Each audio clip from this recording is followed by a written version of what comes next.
Anjanashalakhya Chaksurunmukam Tasmai Sri Guru Narayanam Namaskritya Naram Chaiva Narottamam Devim Saraswatim Vyasam Tato Jayam. Reading from Srimad Bhagavatam, Canto number 2, chapter 2, beginning from text number 19. Sri Sukadeva Goswami is continuing to explain about meditation. And he is specifically speaking how one can leave the body and attain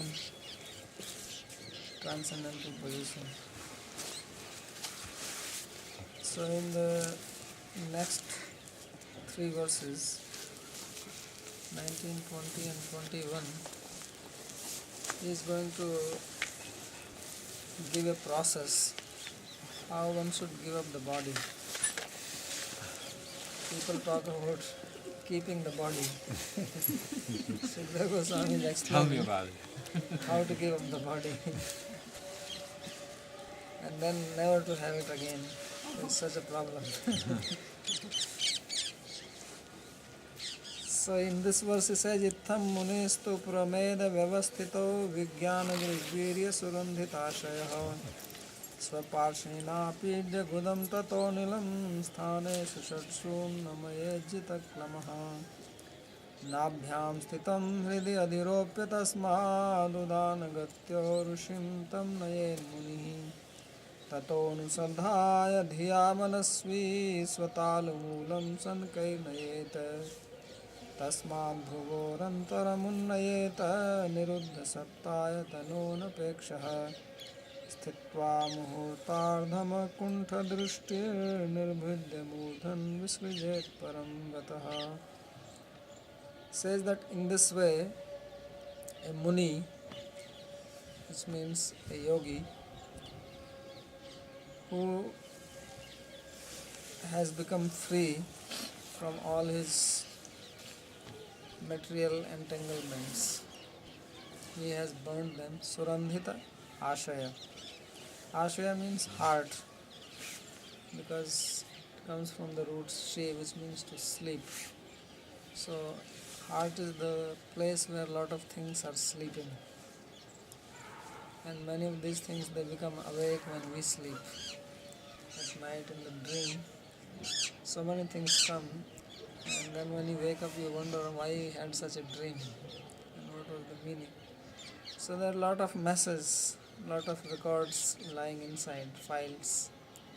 So in the dream these files are opened up. So yogi is that who has no dreams, because there is no material for him to dream. Therefore it is called Surandhita Ashaya. Randhita means cooked, and all these files they are cooked nicely, and now you cannot read them. They are boiled in hot water. Vijnana drishti, by the fire of knowledge. So when this thing happens, then he becomes vyavasthita. He becomes arranged in his mind, peaceful. There is no more disturbance. Normal people's mind is avyavasthita. It is hodgepodge. A lot of things going on. But his mind is well balanced, and there is nothing disturbing him, because these things which are lying in the heart, they have been disconnected. So then he decides to give up the body, because what is he going to do with the body? The body is meant only for two purposes. Either you try to enjoy in this material world, and mostly you don't become successful. Then if you are intelligent and you have good association, you try to give up the body. So he desires to give up, and this process is given now, how he raises his life here through the various chakras. As you might have heard that there are chakras in this body. Sometimes they are called 6, sometimes 7, sometimes 8. So here in Bhagavatam he is mentioning 7 of them, beginning from the Mooladhara. So you have to sit in Siddhasana. This lot of talk about this 7 chakras in different religions, 7 notes of music, 7 colors of the light. So these are, and 7 chakras of yoga. These are all interrelated with the energy centers in the body. So yogi, he knows and he has control over them. Most of us, we are wandering in the lower chakras, which are related with the existence. So there is strong desire therefore to exist. But because yogi has elevated his consciousness, then he is not bothered about that anymore. So our consciousness is stuck somewhere in the chakras, and accordingly when we behave, either we behave like an animal or like a demoniac person, or human being, or a divine being, depending where is the consciousness. So yoga says that you have to start from the Mooladhara and you have to press it with your heel. Swaparshnena apidya gudam tato nilam sthaneshu shatsu unnameyet jitaklam. So you press the Mooladhara chakra so that the air does not go down, it goes up, because it has to leave from the Brahmarandra here. And above that is the spiritual sky. So this is the path, this is the highway if one wants to get out from the material world. There are supposed to be 72,000 nerves going from the heart, and there is only one which leads one to outside the material world. All others, they are just related to the material enjoyments in this world. Therefore there are supposed to be 72,000 ragas in Indian music, because these ragas, they are also related with our nervous system. That's why when you hear music, then depending on which chakra a person's consciousness is, he likes that very much. If one is on the Mooladhara chakra, then he will like the jazz music very much. Because this is related with that chakra. So music can also elevate one's consciousness if it is used properly, because the whole body has vibrations in it, and every nerve has got a vibration. So one can also elevate by the help of music. For musicians, they also get into meditation if they are really into their music. They can also elevate their consciousness. Unless their music is just related with the lower chakras, then you see also some of these pop singers, they are always into drugs and sex life. So because they are not trying to elevate themselves, they are just trying to enjoy it without having understanding. So originally the music was also meant for serving Krishna. All the ragas, they are actually meant to please him. And if one learns that, then one can also sing for his pleasure, and that will elevate one's consciousness. But now all the music has become only for one's own enjoyment, so it does not take us one to higher levels of realization. So he says that one should press this Mooladhara chakra, which is in the anus region, by one's heel, and then one should raise the life air and cross the 6 chakras, beginning from navel, then heart. Then Bhagavatam mentions one special chakra which I did not read anywhere else, and they say that there is also one chakra here somewhere, and here the yogi also accepts, and then one is above that. So they make two divisions of Vishuddhi Chakra, the higher part and the lower part. And then you go to Agya and then Sahasrar. And then yogi leaves the body. So he says that Tato Anilam, Anilam means the air, Sthanesu Satsu Unnamed, means one should raise it from one to another. And Jitaklama, one who has control and is not tired, because now it becomes natural for him. In the beginning one may have to practice, but after one has become perfect, then it becomes natural. And then he gives the process. He says, Nabhyam Sthitam Hridi Adhiropya Tasmad. At first it is moved to the navel region, which is the Manipur chakra. And from there it is taken to the heart, Hridi. And then from there, with the help of Udan, which is one of the 5 life airs, because in the lower area is the Apan, and when it comes to this area, then you have to take the help of Udan, because Udan goes up and Apan goes down. So then you have to mix this with the Udan and raise it up and bring it to the chest area. That is the Vishuddhi. Tam Nayen Muni Tato Anusandhaya Dhiya Manasvi Satvalu Moolam Sankai Nayat.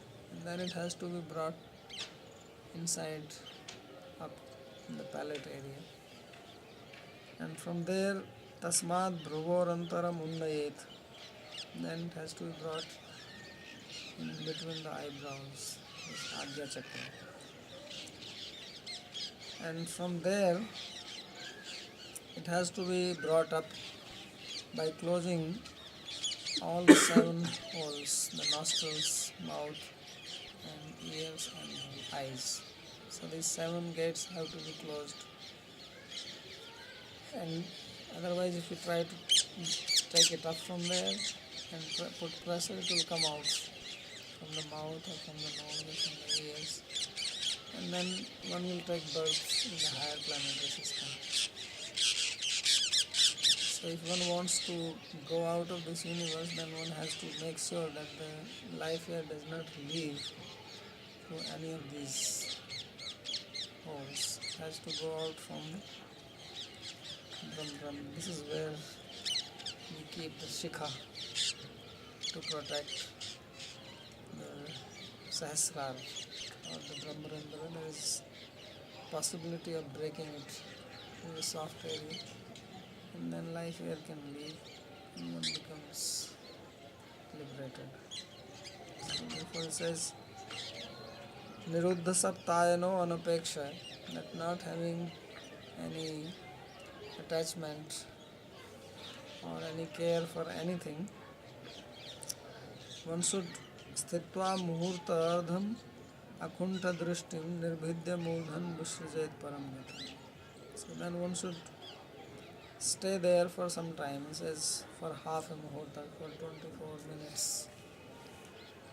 One has to hang around in this area. And then one should break the head. Nirbhidya Murdhan Visrujayat Paramgata. Then one becomes liberated. So this is the process of mukti by following yoga. And as we read, this was yoga related mixed with bhakti. Because in the beginning he has spoken about the form of the Lord and how one has to meditate on this form and then control the life airs and contract the elements into higher elements. So basically there are 2 processes he has given. One is the process of Sankhya, how take the gross elements into their cause and go up to the material nature, and then up to the soul, and then soul into the super soul. And this is the process of yoga by the control of the life here. And if one just wants to go to the higher planetary system and enjoy there, because some people have the desire to travel, they have wish that they want to see the creation of the Lord, what all exists there.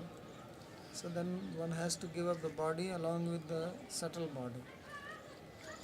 So that process is stated later on, that how one has to leave the body and then go to the higher planets and enjoy there. So these are two different routes. In Bhagavad Gita they have been called as Krishna Gati and Shukla Gati, the white path and the black path. So black path is the path of enjoying. One wants to see higher planetary system and then become liberated. And white is the direct path.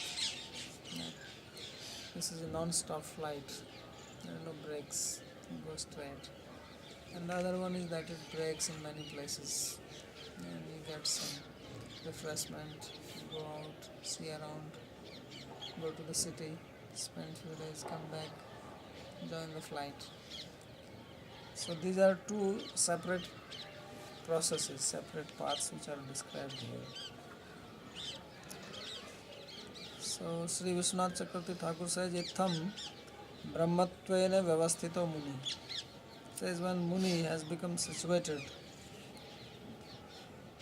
with Brahman, which means that he has no desire to enjoy anymore in this material world.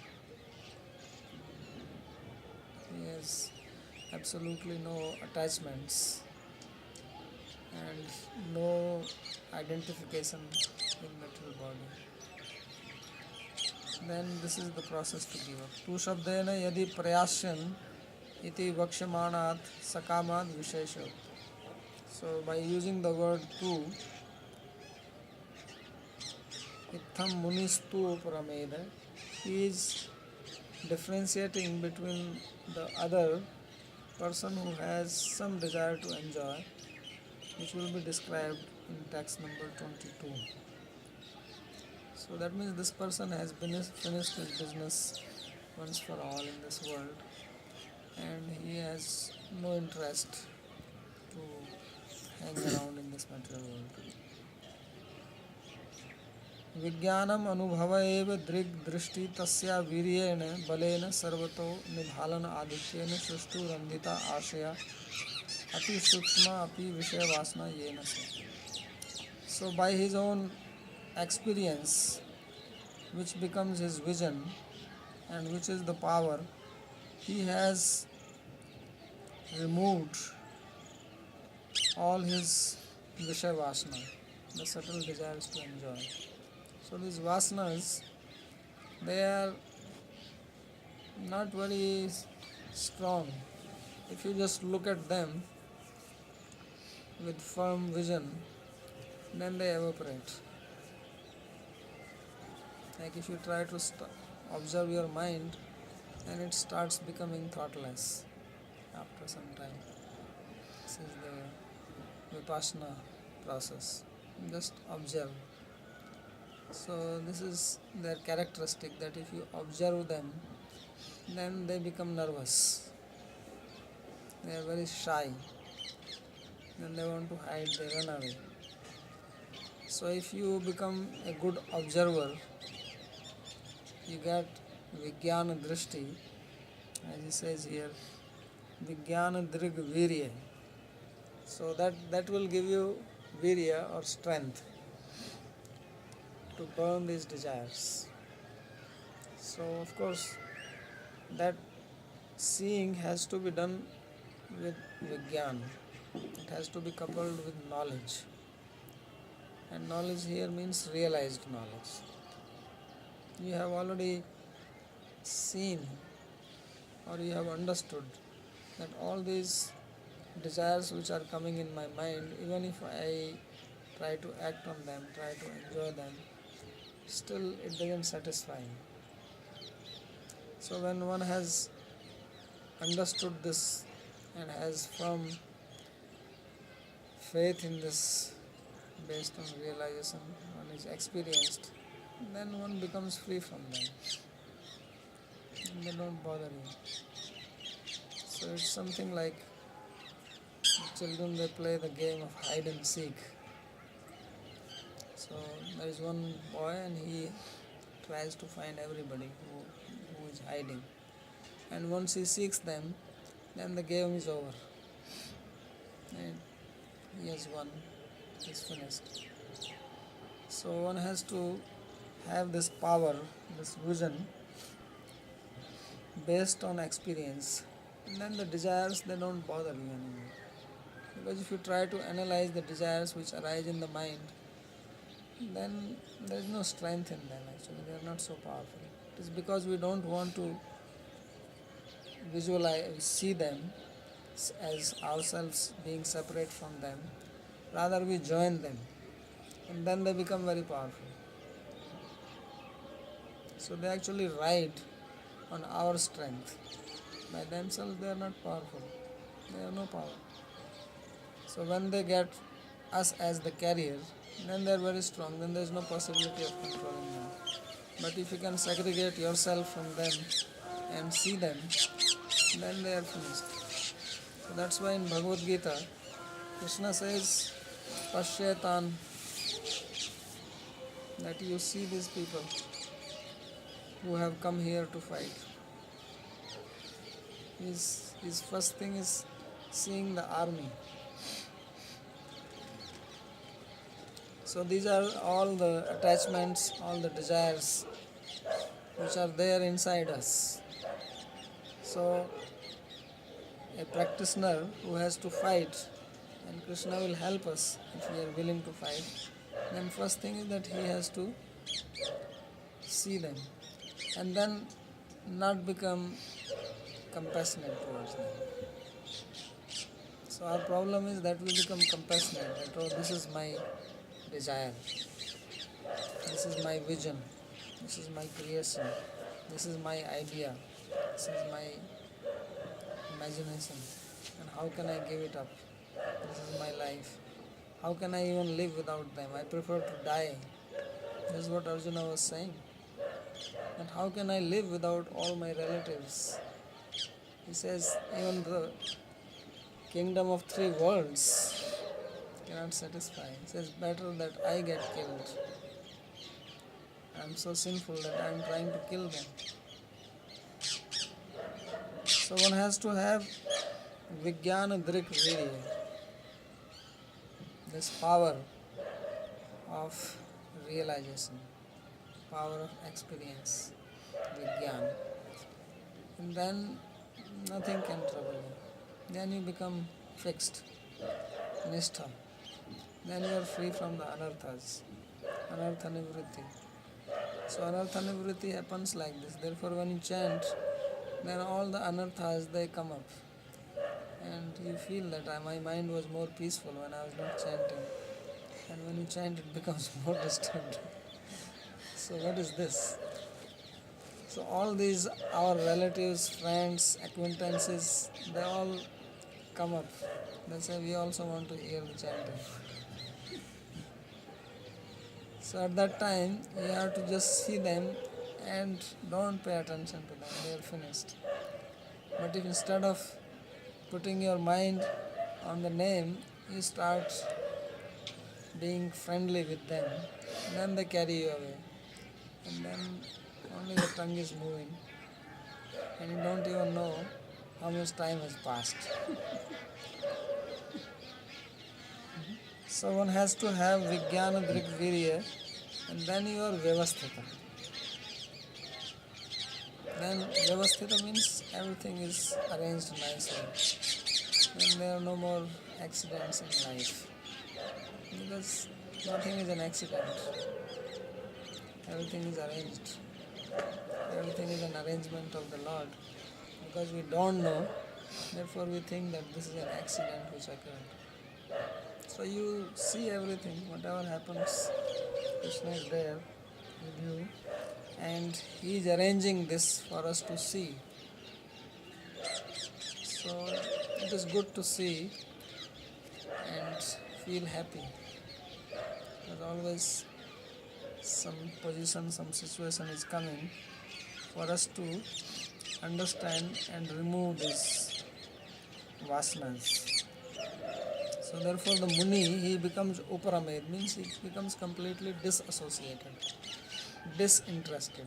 Uparama means no more interest. Rama means to enjoy. Raman, Ramayati. So now he is Uparama. He is not Aparama. Says he has given it up and therefore he wants to finish his existence in this body. Swaparshnina apidya gudam tato nilam sthanesu, because life is actually hanging in the air. And through air the consciousness is being spread in the body. So he starts taking his consciousness up and giving up all attachments. This is the process which is going on. Idanim tasya deha tyage prakaram aha. Now the process is being given how to give up the body. Swaparshnena padamulena gudam muladharam apidya nirudhya. So one has to block this muladhar with the heel, the root of the foot. Pranam satshu sthanesu nabhi, vrit, uras, talumula, bhrumadhya, brahmarandreshu unnamayat. So the life air has to be raised up into these 6 places. First it has to go to the navel. There is one more chakra which is not mentioned in Bhagavatam, the Swadhisthana chakra, or which is the hara. In Japanese. You don't mention it in Bhagavatam? The Swadhisthana they don't mention? He just goes from Muladhara to Nabhi. So that's how he makes them 7. And one extra one is mentioned here. Otherwise, if you consider that Swadhisthana, then it will be 8. Maybe another place it is mentioned, but at least here it is not mentioned. I think in the 11th Canto there is a mention of Swadhisthana also. So, but in the commentary he is mentioning. So he says that these 6 places are Nabhi, the navel, then the heart, then the chest, then the root of the palate, then in between the eyebrows, and then on the top of the head, the crown. Tatra prathamam nabheradha. So the commentator, he is mentioning that first there is one below the nabhi, below the navel region, that is called Swadhisthana. Swadhisthana chakradupri nabhyam manipura ke sthitam anilam hridi anahat chakre adhiropya. So this nabhi or this manipura is above Swadhisthana. First there is Muladhar, then Swadhisthana, and then there is manipura. So he says that this air is situated in Manipur, Nabhi area. Because when you speak or when you apply strength, then the power comes from here, from the navel region. And then it has to be brought to the heart. So these lower 3 chakras, they are also sometimes called the animal chakras. Muladhar, Swadhisthana and Manipur, because they all deal with food and power and sex life. So those people whose consciousness is only in those 3, they may be looking like human beings, but actually they are no different than animals. So they are the people who are called Dvipad Pashus, two-legged animals, and there are plenty of them. Because they are doing Ahar, Nidra, Bhaya, Maithunam. These are the four things which are related with these chakras: eating, sleeping, procreation, and protecting himself, survival. Then when one comes to the heart level, then one becomes a human being. Because only heart makes one human. Otherwise you say, oh, this person is heartless. He has no heart. So everybody has heart, but what it means is that his consciousness has not come to the level of heart. And then beyond the heart level, one becomes divine. And when you go outside, then you are transcendental. So these are the three divisions of these seven chakras. Below the heart, animalistic; above the heart, divine; and in between, human being, who has the tendency always to go down. So one has to raise beyond that, as he says here. Manipur ke sthitam anilam hridi anahat chakre adhiropya. That one should bring the air to the heart region, where we have the chakra called anahata. Purasi kantad adho dasa sthite vishuddha chakra. And then it should be raised up in the chest area below this kantha, throat. So here one chakra according to Bhagavatam, and then another one inside.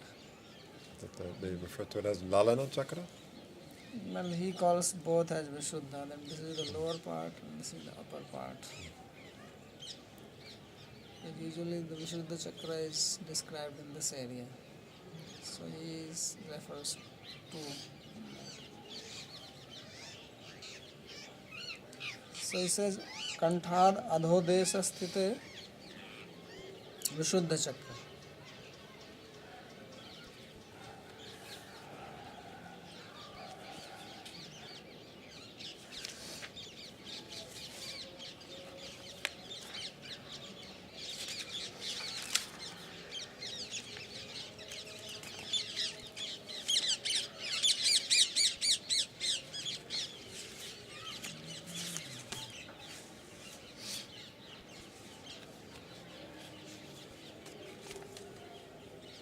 From there, he says, Tato anusandhaya dhiya manasvi swatalu moolam sankai nait. Then one has to bring it to the talu moola. Talu is the palate and moola is the root below that, somewhere inside. Tasaiva chakrasya agradesham. So he says that this is the top part of Vishuddha chakra. So basically he is referring to Vishuddha chakra, the bottom part and the top part. He makes two references here. And Manasvi Jita Chitta. Manasvi means one who has control over his heart. Swatalu Moolam Tasaiva Chakrasya Agradesham Tato Bahuda Gamana Sambhavat Sankairiti Uktam. So from there, he says that one has to take it very slowly, because it can go in different directions from there. So one has to be very, very attentive and careful that it goes in the proper direction and does not escape in the wrong direction. Tasmat bhruvor antaram agya chakram. And then one has to bring it to the agya chakra, here in the center of the eyebrows. Niruddha saptayano anapeksha. Niruddhani sapta ashvayanani shrotre नेत्रे नासिके मुखम च इति एवं सप्त प्राण मार्ग येन च. These 7 places through which life air can escape, they must be closed properly. So these are the 2 ears, 2 eyes, 2 nostrils and the mouth. अनपेक्षा क्रम मुक्तवत पारमेष्ठ्यादि पद भोग कौतुक अनपेक्षा. So at that time he should not develop any desire to enjoy anything, because when he is doing this he is also going to get a lot of happiness related to each chakra. At every place he will realize certain power, certain pleasures. So he should not become attached to those things, and higher you go, then higher will be the happiness. So therefore he says anapeksha, that one should not become interested in any of these things, including parmeshta, even the enjoyment which is available in Brahma's planet. Because one may become curious to know and explore that area. So one has to remain very fixed. Then murdhani brahmarandre nirbhidya deham indriyani cha visvajit. So then one has to break open the crown chakra, sahasrara, and then give up body and senses. So senses here implies that one has to give up the subtle body, because subtle body consists of the senses, and this way one becomes liberated. So this is one of the answers which Sukdev Goswami has given, which was asked by Parikshit Maharaj, that when a person is dying, what he should do. So he said that he should control the life airs and give up the body. So instead of being forced by the laws of nature, he decides himself to give up the body. And because he chooses his own destination, then he is not influenced by the modes. So this is the description. Then next he is going to talk about if one wants to give up gradually and having breaks on the way. So that we will read in the next class.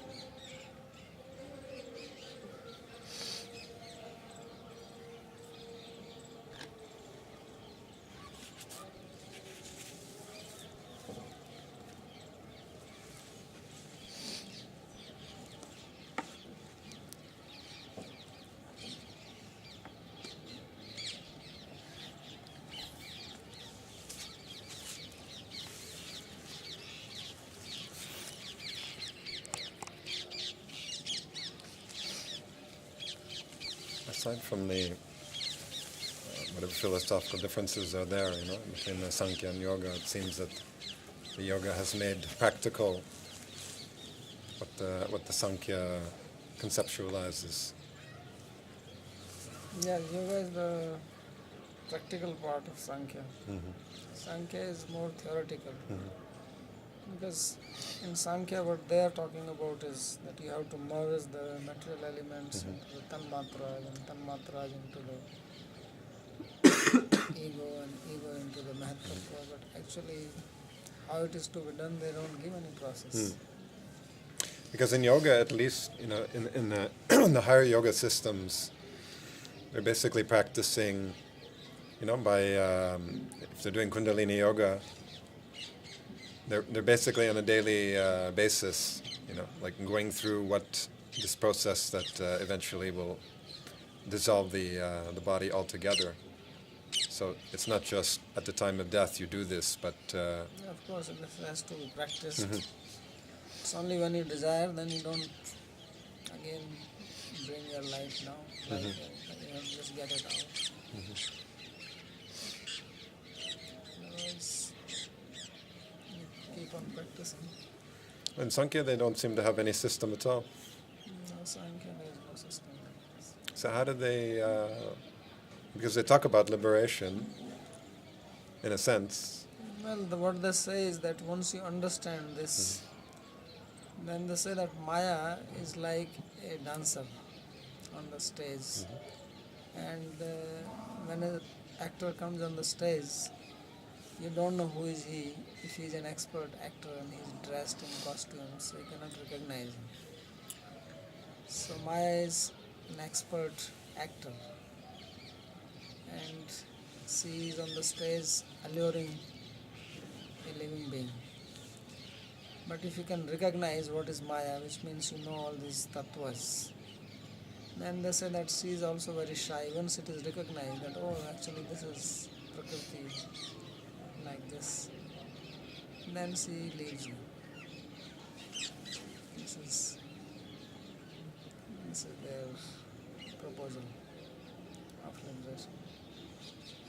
But unless someone's already like established in that awareness, then they can think that, oh, now just by sort of conceptually embracing the idea that they're liberated, which is false. Maybe they have some system, but at least in the present literature of Sankhya, no such practical process is being given. It's only theoretical, and then they conclude like this, that if you can understand all this theory, which they have analyzed all the elements in very detail, then they say that you will become free from this. But on the other hand, yoga does not go so much into the philosophical part or the descriptive part. It starts with the practical part and gives the basic idea which is necessary about the 5 types of vrittis and things like that. But it's mainly on the practical level. So yoga that way is more practical. And it's very scientific. Very scientific process. Methodical.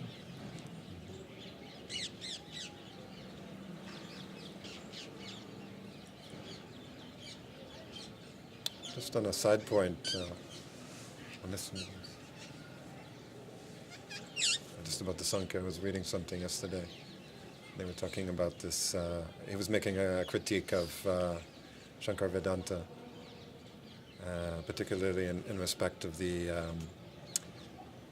he was saying Ananda was part of the Swarupa Jiv, according to Advaita Vedanta, at least according to one statement, that it's... part of a jiva?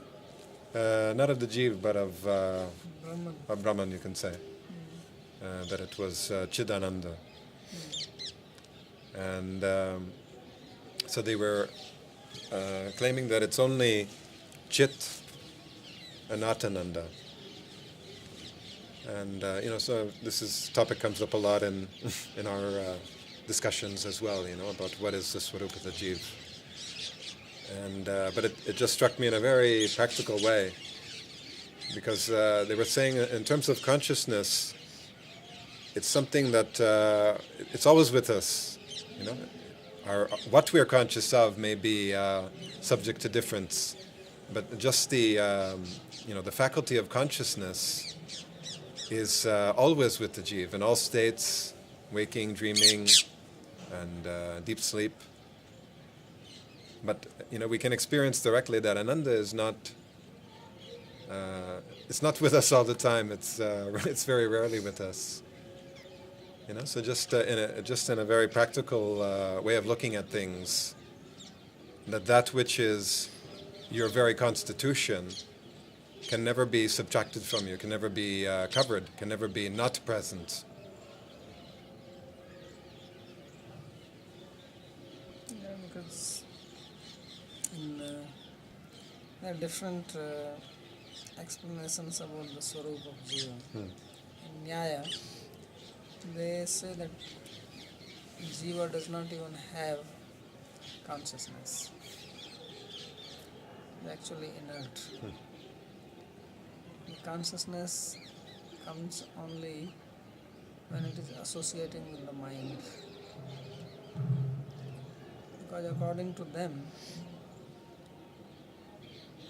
Atma, the soul, living entity, is the receptacle of knowledge. But knowledge is not the Swarup. And without knowledge there is no consciousness, because what is consciousness is actually knowledge. So knowledge comes only through mind. And that's if you're taking the view of the modern scientists. They consider it as eternal. That way they differ from the scientists. That soul is eternal. But consciousness is not its constitutional characteristic. Because they say that all knowledge which we have, then that knowledge comes because of the mind. Happiness and distress. So if you remove the mind, then there is no question of any knowledge. Soul cannot have knowledge because it does not have any senses and no mind in it. And if it does not have any knowledge, then what is the meaning of being conscious? So even self-realization occurs with the help of mind. But isn't that knowledge referring to the content of consciousness and not consciousness itself? Yes, that's why they say that the content, because the soul is not, doesn't have consciousness. It's not conscious, and it contains consciousness, which comes because of the mind. It's like a pot which can hold water, but doesn't have water as part of its own. Then what is its constitution? If it's just eternal, that's it? Yeah. It's eternal. So therefore their liberation is called Pashana Kalpa, becoming like a stone. Because when you become liberated, you don't have mind anymore. Because they say that till the time mind is there, you will always be troubled by it.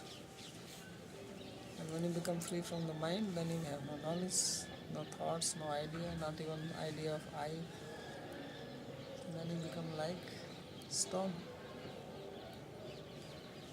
But yoga says that soul is conscious.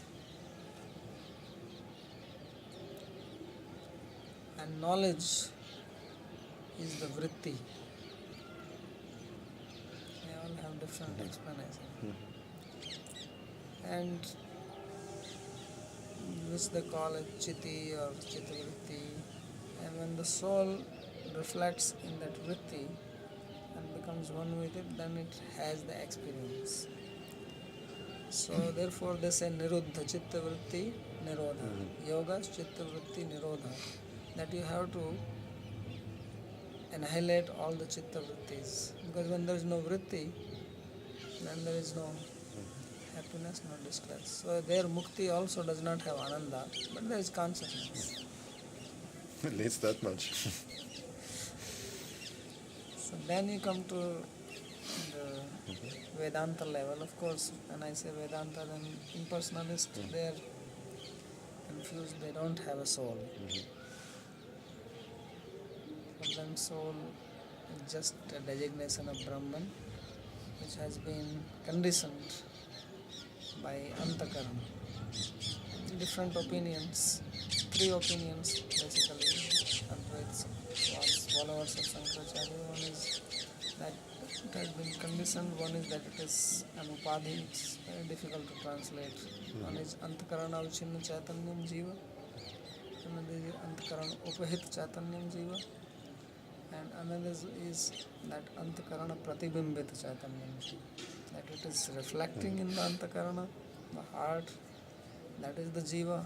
Another is that it is conditioned by it, and another is that it is characterized by it. But in any case, it is only Brahman. But now the question comes, what is Brahman? That is Anirvachanam. That is ineffable, indescribable. You cannot say that it has Ananda in it, because if it has Ananda, then is Ananda its Swarup or different from it?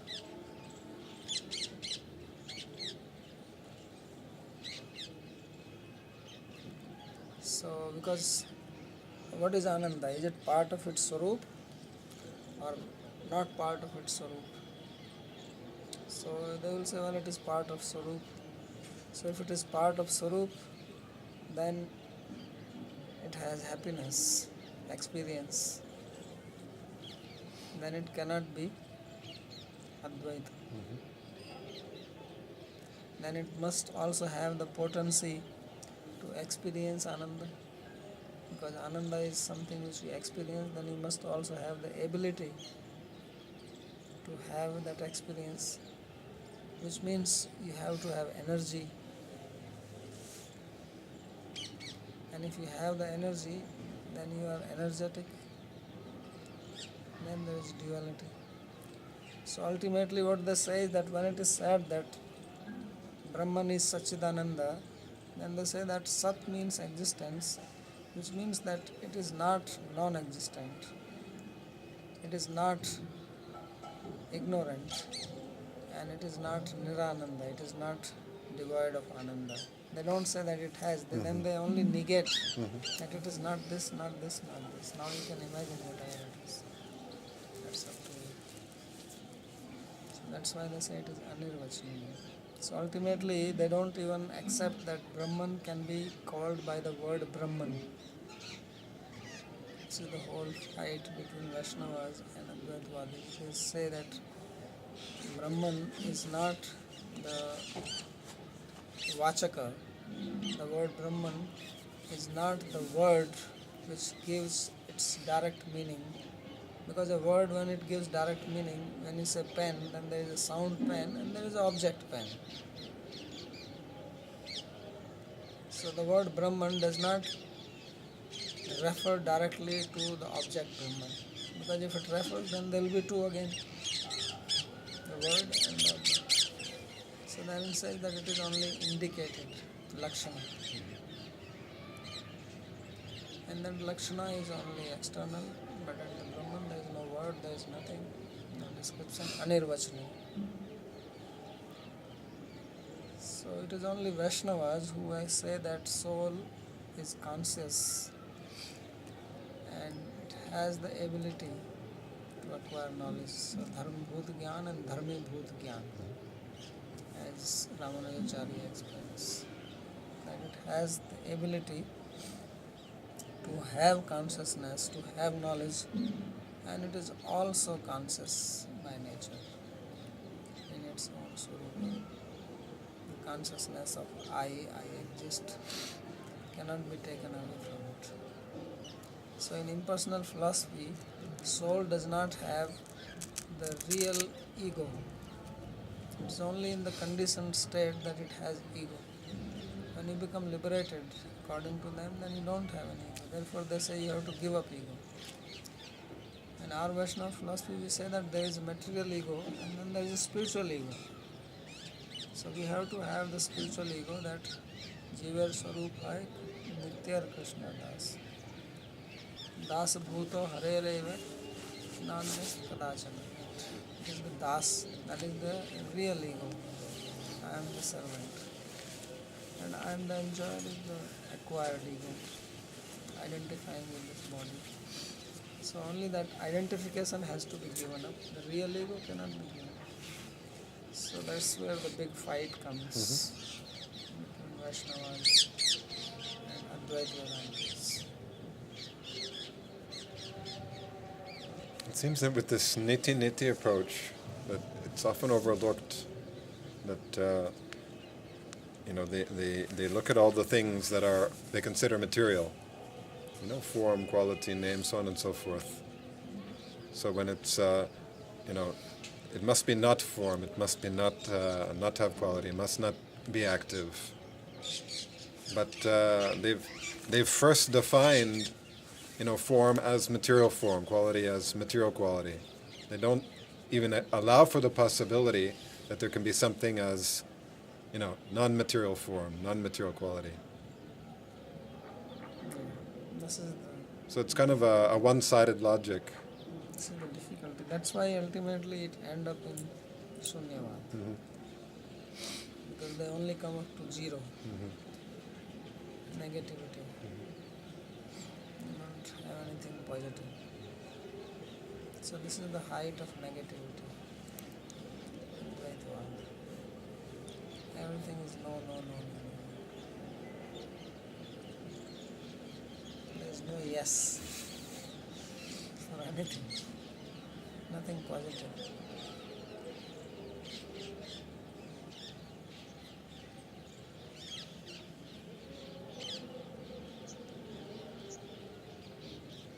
About these chakras.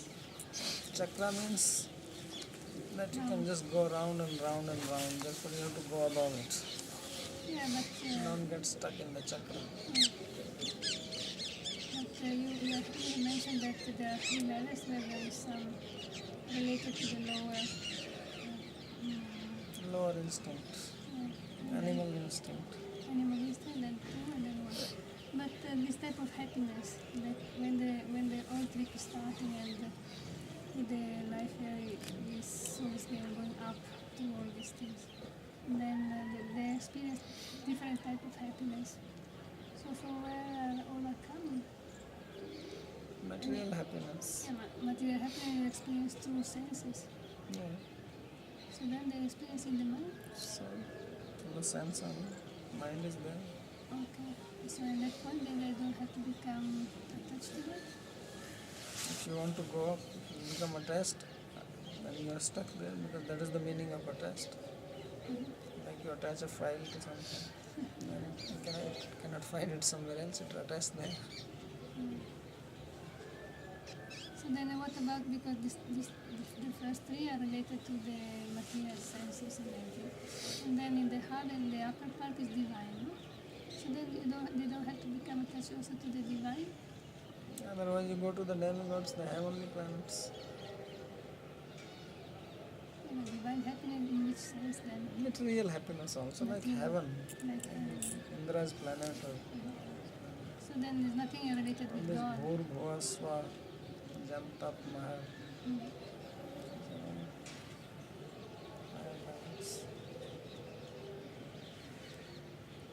So then it's material process from top to bottom. Yes. Another question about this, how can be that the mind, just by observing, you said that the power of the desire are coming from the identification with the desire. Yeah, because when you think this is my desire and then I have to enjoy it, then it takes over you. That But will if you become, see that this is a thought or desire coming, arising in the mind, and I am separate from it.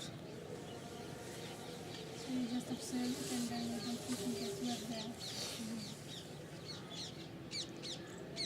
It's like you are sitting in your house and you see some cows going, and you know, well, these are not my cows. So they are going walking up and down, they are not bothered. And then another cow comes, and that is my cow. And there is a dog behind the cow, then you run and chase the dog away. So it's attachment.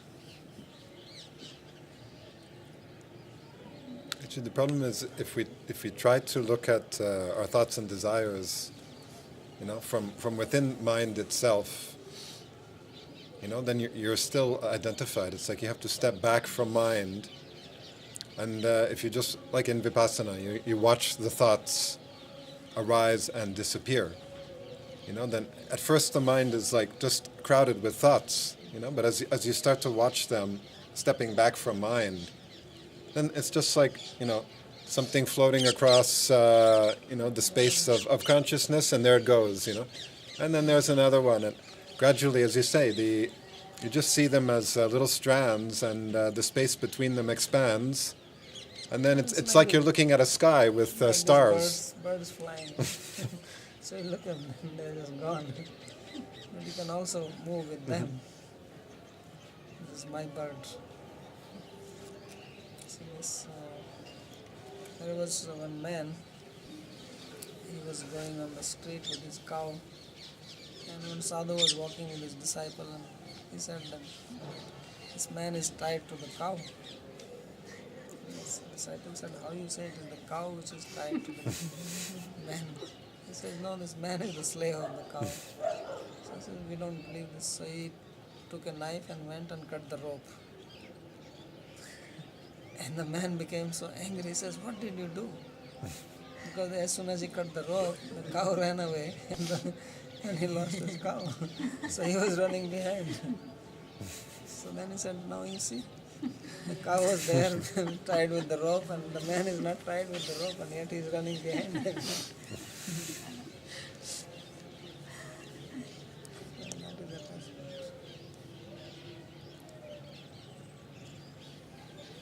But how is not the mind that it is observing the thoughts?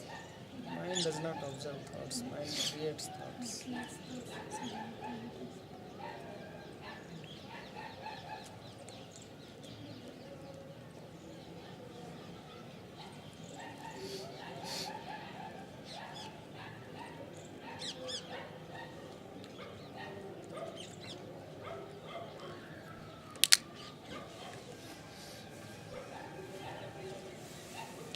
Shaivism, they call this the Lalana chakra, distinguish it between, or from the Vishuddha chakra.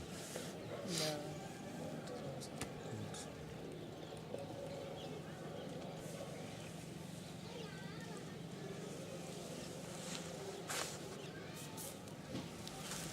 It's on that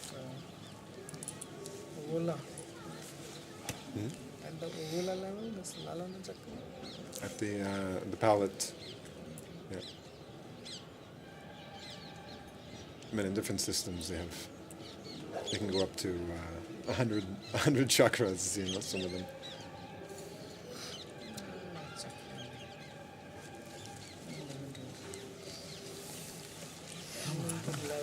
Raccontiamoci la nostra miseria. Lakshmanji, ¿qué pasa? This had some big cramp. I was supposed to leave on a ticket, which doesn't, you can't change the dates. So I had cramps in the airport. My stomach, I got really scared, but if it happens inside, you know. So I prefer not to fly. I lost it. So now it is okay? Huh? It is okay now? The cramps. It's going on since a month. I've been in Agra, in Apollo Hospital in Agra. Everything seems okay. IBS, irritating bowels. It's coming probably from being nervous. Being nervous. Stress. Stress, Become stress-free. It's a little bit. No, Italy is not the right place. That's probably the cause of my stress. Yeah, I was gonna say. You Better have you to, don't you go. have to sit back Yeah. and watch. So I just stay. Yeah, don't take stress because stress actually is not necessary No. under any condition. Yeah. In any situation, you can be stress-free. Yeah. I've tried it. No You know, matter and what. the most amazing thing is that a person who is stressed out doesn't understand. Because you so identify in the activity, you don't understand that you are stressed. And it can be somebody who does nothing all day, is stressed or something. You don't have to be overworked. I know people that do nothing all day, full of stress, they have patches all over, you know, stress. Worries are coming and going. Doctor.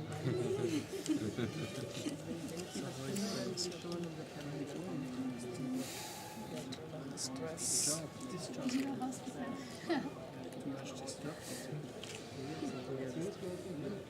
To just remember Krishna's statement, Tasmad Apariharya Vinapam Suchitam. It's a very nice statement. That things which are inevitable, which are not in your control, cannot do anything. Don't bother about it at all. It has no meaning. And actually speaking, we don't have much in control. This is like you were saying, something you have to go back. You have to go out of Yeah, it you and have to step back watch from it. You know, because when you're involved, identify, you don't understand this is beyond my. Because we can become just as much attached to stress as we can to desire. Yeah, some people become attached to stress also. They think, how can I live without stress? Yeah.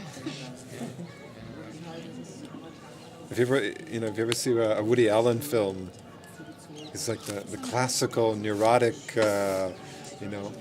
New Yorker and full of stress all the time. It's like sort of defines the modern condition. And you can see it's almost like an enjoyment in a way, to be stressed out all the time. Take pleasure. Some kind of pleasure. People who live that kind of life, if you just take them out of that situation, they think suffocated, they feel like that. Feel so bored, they cannot be with themselves. To be a person.